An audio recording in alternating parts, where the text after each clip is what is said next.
Good morning, everybody. How you guys doing? Good, good. I'm glad you're talking back to me. That's going to make things easier. I see a lot of friends out here, which is going to make things easier for me as well. Hopefully it means that you're kind to me through this process. But anyway, yeah. So who knew the answer to the MLK blank? There we go, there we go, there we go. I was so intimidated when that question was asked because like I had to turn to my neighbors and go like, what if I don't know? So my guess was that it's injustice anywhere is a threat to justice everywhere. Is that right? Everybody's got that? So I'm proud because I'm here to speak on justice. But anyway, so I'm Doug Penick. This is a sort of a montage of basically my whole life. So the photos are obscured by a dark color because everything always looks better on my computer screen than it does when I put it up. It's the curse of a graphic designer, but you'll see here my wife, my children, and my dog. My wife is here to listen and embarrass me when I leave, to say this is what you did wrong. No. But yeah, so I am the father of three. You'll see Darby up here with our dog in the middle. This is Piper, Zephyr, Sarah, and then the cutest picture in the whole wide world over here. So Piper's 11, Darby is 8, Zephyr is 4, which means I'm very busy. I have a lot going on in my life, but through all of this, I've like Laura Lee said, I've been able to carve out pretty unique niche in my career. I think it's because I'm sort of insatiably curious. So as a graphic designer, I worked for a long time and just had a desperation to find community and really do as much as I could to get involved with other creatives. And that has led me into a lot of different areas. So I got the bug for helping organize, plan, and promote events a while back. So my first taste of this was a event series that started in 2012 called Pedalcraft. So let me see a show of hands to see if anybody in this room was around for any of the Pedalcraft events. There we go. Nicole's actually in this picture. She's sitting in the back. So anyway, 2 years, I was able to participate as an artist in this event, and then it went on for, I want to say 3 years. There wasn't a fourth Pedalcraft, was there? Pedalcraft 3 was the last one? Yeah. So Pedalcraft 3 came around, and we had this scrap team that just created these really fun events where everybody came out of the woodwork. And at that point, I really caught the bug for those type of events, and then we had the team disperse across the country. And that event had to close its doors and do its final day. But I hear rumors every once in a while that it might be coming back. So that brought me into the Pinewood Classic, which is the event that I sort of invented, which is now 5 going on 6 years strong. While I'm doing these things, also trying to bring some element of good to the things that I do. And then I think Kathy and the team from Phoenix Design Week got some wind that I was doing some of these events and invited me to help organize and run Phoenix Design Week for 2 years. So quick plug for Phoenix Design Week. It is probably the best value of a design conference that you can find, and it happens right here in our city. And this team works incredibly hard to pull it off every single year, and it's not an easy task. So the best way that you can thank them, besides a quick round of applause, is to buy a ticket and go show up. It's worth it. So. But anyway, so I also co-founded a small streetwear company with one of my best friends, and that's called Extra Super. There's an Extra Super t-shirt here in the room. I'm wearing one. How many of you guys have seen one of these shirts or this hat around the valley? So I'm very proud of these things, but I'm here not to talk so much about those things as my involvement in the work of justice. So for about the last 4 years, I served as creative director at Food for the Hungry, which is an international nonprofit that works in situations of extreme poverty all over the world. Works in 21 countries at the moment, and really just serves the most vulnerable people in the world through. My whole team is out here taking photos of this. So I actually did make a career change recently, but I'm still very involved with this organization, and I love all of the work that they do, and really helped me like visit the world and see stories of injustice and travel those places with a documentary film crew and really just like dive deep into individual people's stories and understand what got them to these places and what we can do to help get them out. So this photo is me in Cambodia with a young girl named Sopip. We started sponsoring her. We're child sponsors. That's one of the things that Food for the Hungry does. But we started sponsoring her about my first week on the job. And just this last year, I was able to go and visit her. And that was really one of the most impactful times of all of my work in that organization. So, but I'm here this morning to talk about justice. So, while I'm not convinced that I'm the most qualified candidate to speak on this issue, I'm super honored. I'm very humbled to be given this platform. I think it's an incredibly important issue, especially at this point in history. So, and I'm not known for taking myself like incredibly seriously, but this is an issue that I do take very seriously. So, given the gravity of this subject matter, I just want to do my best to be intentional about the way that I talk about this, and especially to set aside some time for discussion and question and answers, because I think that this type of topic actually has its best impact when multiple voices are involved. So I hope you guys are ready to join me in talking about this issue of justice today. So real quick, I just want a few of you to just shout out like a one-word answer for what you consider to be justice or what that word means to you. It's just a simple like word association. So don't be shy. We're all talking. I'm the shyest person in the room. You said fairness. All right. Representation. Balance. Quality. Advocacy. Opportunity. Equity, you said. Yeah. Awesome. Yeah. So I want to just kind of share like the lens that I view this issue through. And as I go through this talk, I've written down a lot of things. I didn't practice this talk. A few people asked me like, what's your pre-speech ritual? And I was like, write it down and cross my fingers, basically. So anyway, if I'm just staring down at my computer screen too much, forgive me. I just want to, like I said, I just want to be intentional with this thing and really give it the honor it deserves as such a topic. So I see these two things, safety and danger, as columns from which people can be moved. I'm going to try to spend a little bit of time today exploring these two columns and how to move people from one to the other. So I do have some pretty deeply held opinions about this subject, and I won't mean to politicize any of this stuff, so don't at me if you think if I've gone the wrong way with this. And that's really a huge part of why I want to bring discussion into this issue too, is because this is not about one person's point of view, particularly mine. But in my work with Food for the Hungry, I was able to experience some pretty extraordinary things that I don't think everybody necessarily has the opportunity to view and see. So I do want to talk to you about one particular trip that I took and a story that I encountered that really left a pretty permanent imprint on me. And here's a photo. So I went to India in 2015. Actually, it might have been early 2016. And was able to go into like the heart of India, outside of a state called Madhya Pradesh, and really walk through communities and like meet people, families and children. And I'm covered in tattoos, so this is not my arm. This arm belongs to a buddy of mine, Daniel White, that was also on that trip with me. And after this trip, after encountering these girls who were so like struck by my tattoos, a few of them like pulled up their sleeves and showed me that they had their first initial printed on their arm. And these are girls that are like, 9, 10, 12 years old. So it was a pretty unique thing that I had never seen anywhere in the world.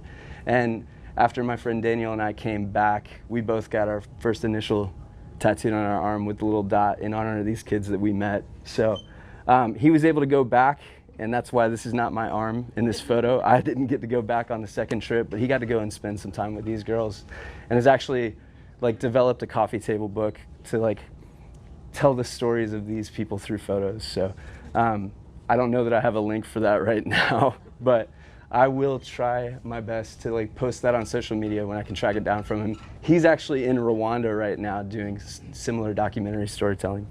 So, but this community of people, which is known from the outside as the Benchada or the Untouchables, have been trapped in this sort of insane cycle for at least the last 500 years, or that's what's been documented. And in this area with these people called the Benchada, prostitution is the main industry. So this is a family business. It's not normal. It's not really acceptable, but it has been handed down from generation to generation. And the most nearby industry that they can take part in is opium farming.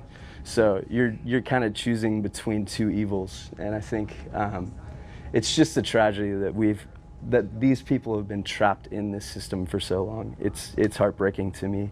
So the tradition is that when a girl reaches physical maturity, that they are then dedicated to this type of work, and this happens as young as 11 years old. So it's hard to talk about, right? So.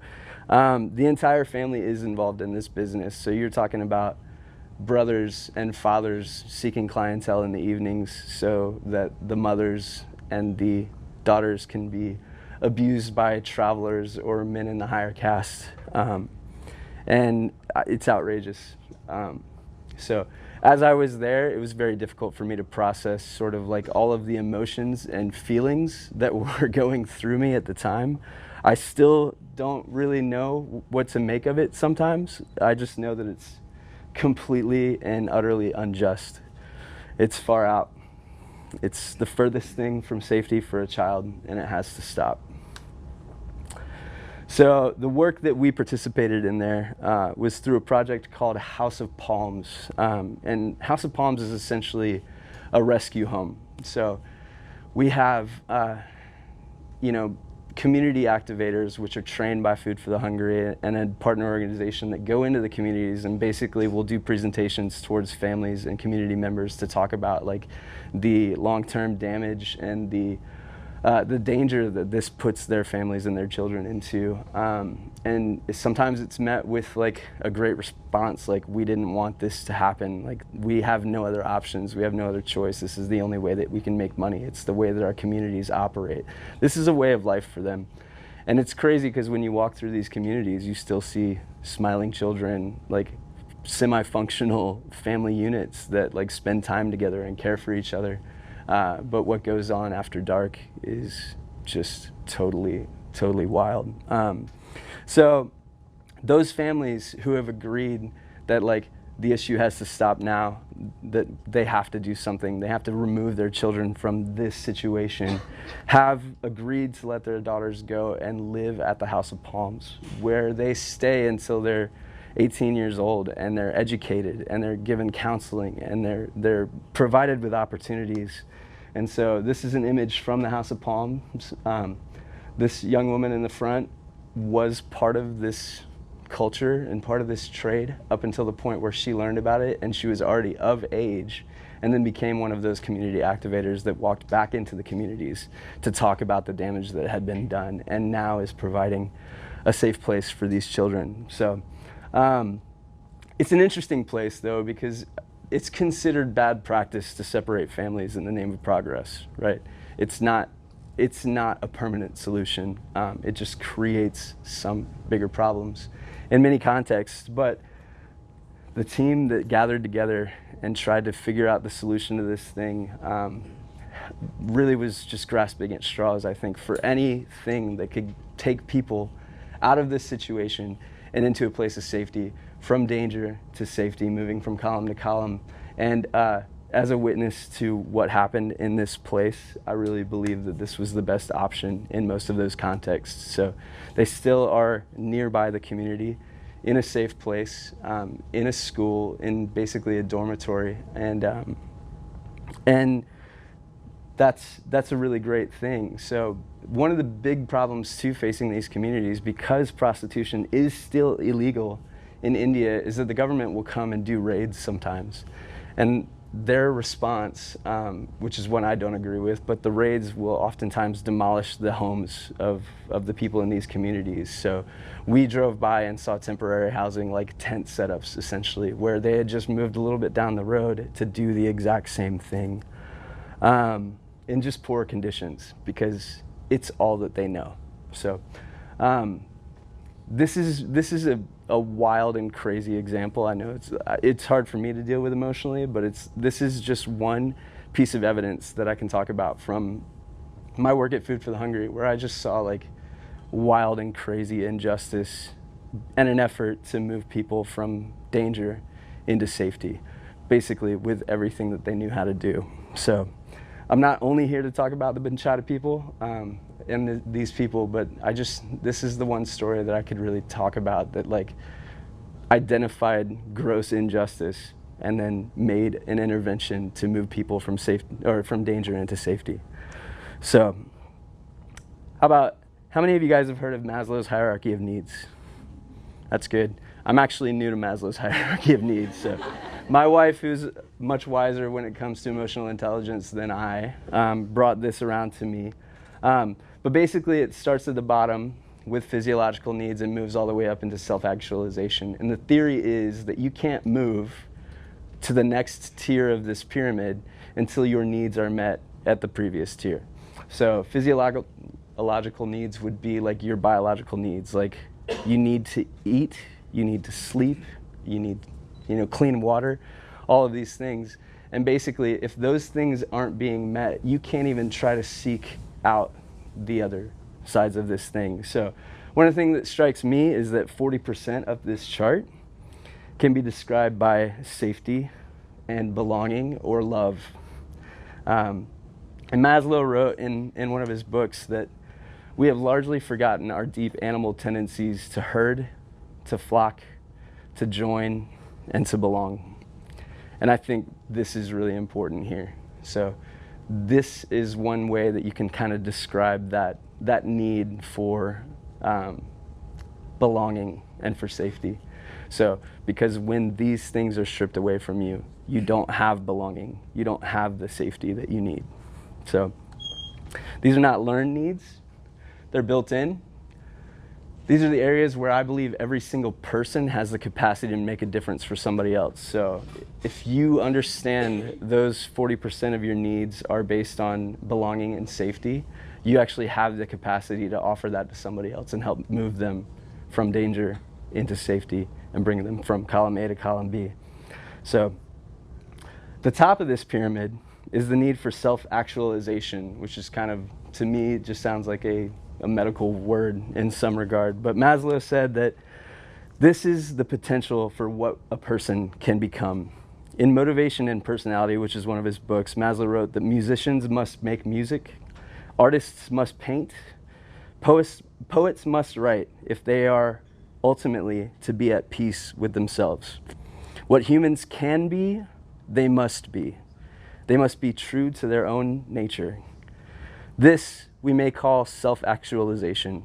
It refers to people's desire for self-fulfillment, namely the tendency for them to become actualized in what they are, potentially. So, quick disclaimer, during my next sort of section of this talk, I may make some generalizations, but I do want to be very clear about one thing, is that if you find yourself in one of these bottom three columns, and you are in a place where you're being denied access to these tiers, please find somebody to talk to. I'll be around for a few minutes after this talk, and I am happy to help you find some support in these areas, but you are being held down, and your needs are 100% valid and 100% human. So I just want to make that very clear, that I'm going to make some generalizations as I continue to talk, but if you find yourself in those three bottom tiers, like, share your voice, talk to someone, because it's truly, truly important. So are we all doing good? Yeah. I feel like I need some water. Anybody else drinking in here? Cheers. All right. So here's the deal. You're with me You're here at Creative Mornings, leaning into the top tier of your basic human needs, or at least that's what I hope. So I'm not trying to imply anything about privilege related to race, socioeconomic status, or birthplace, only that you're at the top of the food chain when it comes to need. You can identify your most basic needs and pursue at the highest level, and you have found an element of justice.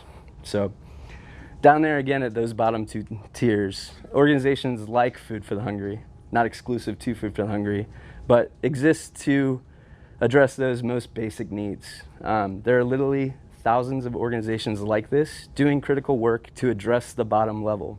It's incredibly hard work. I can speak for that personally. And honestly, it costs a lot of money. It's bigger than one person's ability, but still you can participate in larger movements and use your resources to support those efforts. I'm inviting you to consider finding a way to support an organization that addresses the needs of the most vulnerable in a way that resonates with you personally. If you aren't there already, you are likely wasting your resources on selfish ambition. So, sorry. That's not an indictment. It's a call to action, because I believe that we're all guilty. Now, safety and belonging needs can be addressed at an individual level, and it can happen anywhere, and it doesn't cost any money. This is one at a time intervention. You hold the power. It can be as simple as words of affirmation or standing up to bullying. It can be as nearby as your phone and as easy as a hug and a handshake. I've written down here a list of the danger column, right? So these are vulnerable communities, and I probably could have gone on with this list forever, but this 1920 by 1080 slide will only fit as many as can be here without being unreadable. So my call to you guys is that we need to find the margins. We need to move people from column A to column B, from danger to safety. So we need to find those who are in the wrong column and talk about how to move them. We're here at Creative Mornings. I'm asking you to help us figure something out. Let's use our creativity to drive change and find safety for the endangered. Otherwise, why are we even here together? You guys knew what the topic was before you got here. So if you're moved with emotion, turn it into action. If you have privilege, use it for conversation. If you have resources, don't keep them for yourselves. We need more than social media justice warriors, more than armchair quarterbacks. We as a society need those who are willing to get their hands dirty to move people from danger to safety. We need to get people out of the margins. From death's door to hope and life, the path to justice begins with one step forward, and we all have a next step in the march to justice. We need it desperately. We need advocates, and we need allies. So you guys can spend some time looking at this list, but this is basically the end of where I just talked to you. I want to bring this into a conversation and just open up the floor for Q&A. I don't intend to be the answer to all of the questions. That's why I said discussion. So these are some questions that I would like for us to consider. So based on me, what am I missing, right? What are creative ways that we can bring people to safety? What organizations are worth offering support to? And how can we make these conversations easier to have? Because they're not easy to have. I am shaking the whole time that I'm speaking right now. But this is it. So I want to just open the floor.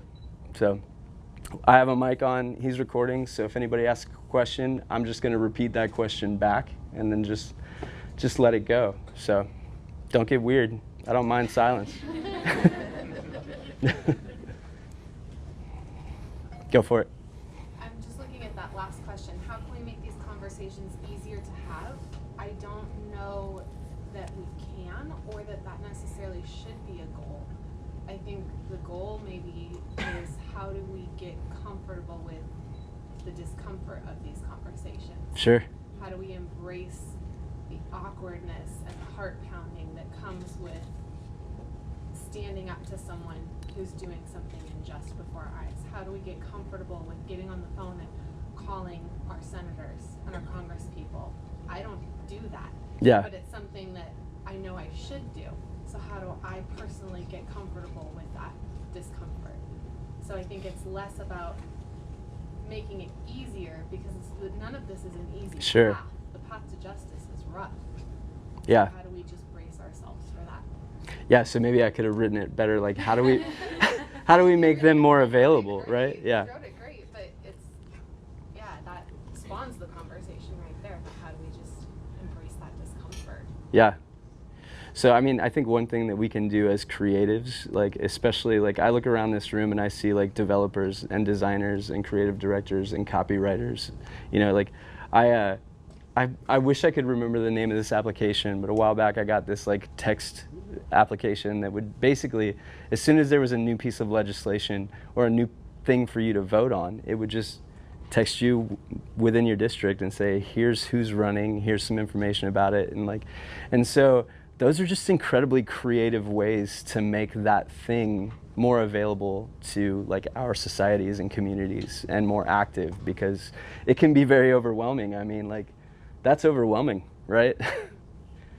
So I love that. But, like, I think, like, if there's anything that we can do after this sort of talk, after this discussion clears up, it's just, like, to figure out what your talent is. And if you can find somebody else in the room that, like, has another piece of creativity that can help an idea come together and help us figure out how to make those columns easier to move from one to the other. Like, how can we make that experience happen for people, right? Go ahead. I think for me, part of like just listening to you talk, a big part is kind of taking a step back and understanding, like, our own privileges and our own sort of, like, biases are about different issues. And so, like, even if it's like a self-reflection, even if it's nothing, you know, like, that we can act immediately, I think it's part of understanding, like, where we come from and where we are. And then also, like, listening to people around us. I think part of making that change and part of understanding, like, what communities we can make change of and help, I think is, like, understanding, like, where they're coming from, because a lot of the times we might have grown up in, you know, a certain situation and we want to help, but we don't understand how we can actually help, because we don't understand the infrastructure or the actual sort of, like, systemic things that are happening within that community. Yeah. And how we can actually become of actual help, right? Because I think sometimes we have the best intention and try to go in and be like, okay, we're gonna help, but we don't necessarily understand, like, how to do that. So understanding, taking a step back and realizing kind of, like, where we are. Yeah. Because a lot of the times we also are not in a place where we are able to talk about these things, and so just doing that maybe a little bit. Yeah. No, that's good. I think it'll be hard to rephrase your question for the camera, but it sounds to me like a lot of what you're saying is, like, it's soul searching. It's like putting ego aside and trying to find yourself in endangered communities in some way. Like, so set aside your privilege and your experience and, like, what you have to base your life on, and then go, what is life like for this endangered group? Like, how can I better understand, like, what they're going through so that I can understand, like, what is the solution even, you know? So one of the things I did get the privilege of with Food for the Hungry is that, like, our whole basis is that when this organization moves into a community, the whole first 2 years is just getting to know the community. It's just like, what's going on? Like, how can we help? How can we empower you more to help yourselves? And there's systems and planning that go into that, but you really can't just show up with a solution if you don't understand the problem in the first place. And so I think that's what you're trying to, like, spur in conversation, is how do we get ourselves closer to the problem so that we can figure out the solution. Yeah, go ahead. So I actually have, like, just a short share that I feel like might be a good example of this on, like, a day-to-day level. So I feel like for me, when I hear this, it's like, it is very inspiring, but it also feels kind of overwhelming, because it's like, okay, well, where do I start? Like, Yeah. Yes, it would be great to, like, travel abroad and, like, volunteer in these places, but it's like, how do you do that on a day-to-day level? And so I have a 6-month-old daughter, and she goes to this woman's house for daycare. And so I see like a lot of the other parents when I drop her off, and there's this dad there who have like had just in passing, like, good morning, how are you? And it turns out that he tried to commit suicide like 2 weeks ago. And I found out about it, like, and it's emotional, so I'm gonna start getting kind of choked up, but it's just one of those things where like you don't realize what people are going through, and so it's just as simple as like offering that smile in the morning when I drop her off, and just being like, I'm like connecting in more of a way than just like brushing past somebody. And I think we all have a lot of opportunities to connect that we don't always like embrace in a day-to-day basis. And so it makes me emotional because it's like, I think we live in this world where we all want to connect more, but we don't necessarily have the tools, or we don't know how. And then it creates this distance where people are, considering taking their lives. And that's obviously a very extreme example, but I think it's like we can all do little things just to bridge those gaps and just to find more connection. And I think if everybody did that in their own way, it does create like a ripple effect. Yeah. And it can help the people who do have the ability to then travel to these places and, make a larger impact. Yeah. So. No, that's great. Sorry, I cried. No, thank you. Go for it. I think the biggest struggle that I find is like with creative and like the social media aspect of like, hey, we're connecting more through social media. In actuality, you're connecting less because you're not making that one-on-one connection. And so like my biggest fear is like not learning those stories, not stepping out and finding that dad who was about to commit suicide. I work in direct practice with homelessness, and like we literally just sit and hear that people like look past me, like they don't look me in the eye, and like we can be that change, is sitting and just hearing somebody's story and talking with them. And I have clients all the time who just like say that like, you don't have to give me anything, but acknowledge who I am. And like that's who we are as people. Like we want that connection. Mm-hmm. Let's go for this one. Go for it. I'm sorry. I'm pointing at you. It's impolite to point. I'm trying not to like overwhelm you with my question because I think it's much broader than some of the things that are being said. So I've come out of the social work field. I've been a social worker for 11 years, and I've worked directly with sexual abuse, emotional abuse, physical abuse, things like that. And I recently changed to the creative world, kind of shifted, mostly because I had 2 kids. And so it's a little bit harder to give my physical time where I was down in the trenches. I went to the Dominican Republic, and I worked with the Haitian community there as well for several months. So I got to see a lot of things that have inspired me, both like on the ground and in the trenches, especially being a Latino myself, like seeing a lot of the issues that we face culturally and things like that. So I have kind of been seeking, and the reason for coming to these things, and it's kind of cool because I'm like an Enneagram 8. I don't know if you know anything about that. Oh yeah. This is like my thing, so I'm like hyped on life right now on this subject. But I kind of am like, what can I bring as a creative? Or like I have like a global vision, and I'm like, I don't know what to even do with that. I feel like it's so much bigger than me. And so like I read like what are creative ways we can bring people to safety, and that was the one that stuck out to me the most, because it's like I want to do something bigger, but I don't even know how a creative like myself could do that. Yeah. So that's why I'm like, I don't want to overwhelm you with my question, like what's the answer? Tell me how I No, can yeah, sure. How can I change the world? Yeah. It's kind of like it's so cool that this is being talked about in a creative like environment, but like what can we do? Yeah, no, I think that's definitely a good question, and I do want to be careful. Like, as I did bring up a situation in India, that's basically like my big, moment that I got to talk about. But like, it's definitely not available for everybody. I'll get to you in just a sec. But you're next. Okay, good. Yeah. So no, and it's just not available for everybody to make that kind of travel, especially as part of their career or anything like that. So like, what are creative ways that we can bring people to safety? What I want to kind of go back to is like, is this column, like, right? So I think any of us on any given day could identify someone that we will interact with that day that falls into one of these columns. And I love what you had to say about like the guy just like that smile and that response to his question was big. One of the most important things that I think I ever heard from somebody in talking about how to connect with people is like, just allow yourself to be interrupted. You know, we're almost constantly staring down at this thing, you know, like we're almost constantly just like on a mission to be somewhere and do something important, so much so that we're unwilling to be interrupted. And so that's a huge part of the reason this homeless community feels unseen, is because like we don't want to get interrupted on the way into Safeway, right? I'm guilty of this, right?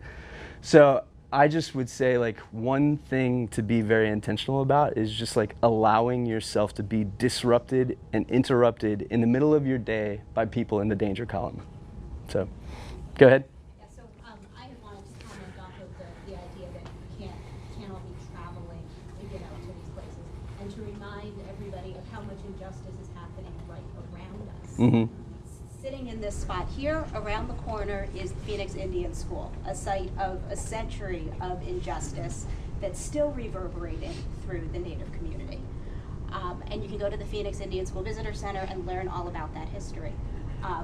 In this area, right next door to us, is a charter school that caters towards upper middle income folks, where you actually have to pay more to send your kids to a free school. Does not at all represent the demographics of this area. Along Central, you're building high-end condos and apartments when we have a massive need for affordable housing. So that's all within, just a few hundred feet of this building, not to mention all the other things in the community. And there are plenty of ways that you can. I work for a community development nonprofit. That's where I put my creativity, to use. But there's lots of grassroots organizations you can work with in your day job or outside of it. Go for it. I think somebody brought earlier about how it's not always comfortable to have these kinds of conversations, and I think it's also not always creative. And I think you can kind of do work that gives the veneer of helping promote justice. But if we look at what's happening in the local art community and the gaming community, kind of nationally. There are people who are oppressing people in the communities that are not being called out on it and are thriving in these communities, while people who aren't creative are being pushed out. So I think a lot of what needs to happen is calling people out and in relationships with people in these communities, and it's not creative or fun or popular or happy. So I think it's great to support organizations and connect with people and have those kinds of conversations, but it seems like there's a broader injustice that people kind of can gloss over and accept money from people who assault children. And I think a lot of what needs to be done isn't fluffy or happy or creative or it's having these hard conversations and being unpopular and not allowing people who are abusive in communities or working with them. And I don't think there's any way to kind of around that really. I think trust is huge in this thing, right? So if you are going to align with an organization, or if you're going to choose to give of your time, your energy, your resources, is do your homework too. That's a huge part of getting involved with supporting a charity or an organization. Is just most of these, if they're a nonprofit, you can read their books. You can find out who's on the board. You can find out who's the president. You can go and do some pretty deep dive homework, And I think it's just incredibly important when you choose to go and align yourself with a cause, is to make sure that cause is yours to support, right? So one of the things, you were talking about the Indian school down the street. Do they accept volunteers? No. For upkeep of the property or anything like that? Or you said visitors, but how can somebody? There's a small visitor center that opened a year or two ago to tell the story of the Indian school. And so there may be some volunteer opportunities. We also have an event space. If you're looking for a place to host an event, it's a way to bring others into that space, to also be able to explore the gallery. They have a commercial kitchen that is used for helping people launch, food businesses and that sort of thing too. And that's all run by Native American Connections and Phoenix Indian Center. So Sure. they also have other volunteer opportunities. So I think that to kind of go back to the idea of overwhelm, that it can be really overwhelming because there's a lot of people in these columns and a lot of people that are sitting in the margins, like Doug said. And I think for me personally, one of the ways that I've found to combat that overwhelm is to find a couple of areas that you feel very, very passionate about and that you feel that you can connect to, because it's easy to see all of the injustice and feel as if you have to offer a small contribution to each of them. But I think that if we all really dive into what we really care about, what sets your heart on fire, and honestly what makes you mad, what are the things that really make your blood boil, that you feel like you can become an advocate of, get to know what it is that are the major issues within that area, and become a huge advocate and give them your money and give them your time and really put all of your efforts into moving the needle in one particular area. I think that that is just a really smart way to kind of overcome the overwhelm of injustices that are happening. This is gonna be our last question. We got a 10 o'clock end time, so. For the sake of creativity, one of the things that we do as a culture, and it's just natural, is to homogenize around people who are like us. This is a homogenous group of creatives, and it's not necessarily bad, but one of the most creative things we can do, I think, is to cook for people and to share a meal, to sit around a table and to listen to people. And we all eat, we have to eat to live. That's one of the basic needs. Mm-hmm. But when we are at a table with people, we're sharing more than food, and I think that helps us go to self-actualization and selves-actualization together, because when you actually see yourself, you see the others around you. And for the sake of creativity, it's not homogenous. We have to have things that are different, that challenge us. And so I think the most creative thing we can do is to expand that circle and to expand those tables, to invite somebody to eat, which is also awkward. So. Yeah. So just with respect to time, I'm just going to close this with like one kind of call to action statement, is like, if there's anything that you can do to go, like, I was listening to Doug today, I want you to like try and figure out like some sort of organization that you can support with your finances if you have them available. I'd also like to invite you to volunteer for an organization locally that can use the help. So there are tons of them, and it's as simple as just going Phoenix ways to volunteer in Google. Like, that's it. That's it. You'll find one. It won't be hard. So they're all accepting volunteers. So thank you so much. It's been an honor and a pleasure.